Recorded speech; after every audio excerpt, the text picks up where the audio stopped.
And the cruelest twist? Her very first day would be shadowed by death. When the time came, Evie's mother went into labor inside that shelter. Imagine the scene: crying children, dripping ceilings, the distant rumble of bombs. No doctor, no clean sheets, no help. Evie survived, but her mother didn't. For the family, it was devastation.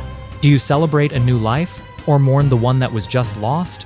That impossible tension haunted the family, and instead of welcoming the baby as a blessing, some siblings began to see her as the reason their world had fallen apart, and that resentment would only grow stronger. Here's where the theory gets even stranger. In the story, Evie's father, Stephen Perry, was a hard-working engineer, a detail fans compare to Daddy Pig, who is often shown doing technical work. The Perry children didn't match Peppa Pig's family exactly. Evie had 4 siblings: Penny, 2 unnamed sisters, and Joffrey, the youngest boy before her. That's more than the Pig family, which only has 2 children, Peppa and George. But here's the eerie part: Joffrey adored ducks, not dinosaurs like George. Ducks. He carried a rubber duck with him everywhere. And before he passed away from illness in the shelter, he gave that duck to his baby sister. Now think about Peppa Pig. Ducks are a running gag in the series, always popping up in playful scenes. Could that detail have been inspired by Joffrey's duck?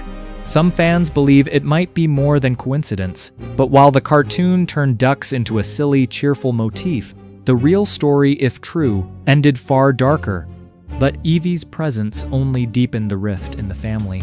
Penny, bitter and grieving, convinced herself that their father had let Joffrey die so he could save medicine for Evie. Whether true or not, it poisoned her thoughts. The sisters whispered in corners, casting glances at the young girl playing with her duck. To them, Evie wasn't a sister, she was a curse, the reason their mother was gone, the reason their brother had suffered. And one night, that resentment turned into something far worse. According to the theory, Penny and her sisters led Evie out of the shelter one night.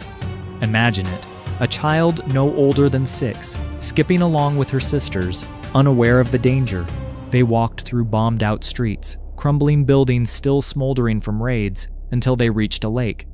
At first, it seemed like a game. The sisters laughed with Evie, pointed to the ducks swimming across the water. Her eyes lit up with joy, the first time she had ever seen real ducks, not just the toy in her hands. But the joy didn't last. Penny urged her closer to the water. Evie crouched, reaching for the ripples, her duck clutched tightly in one hand, and then she slipped.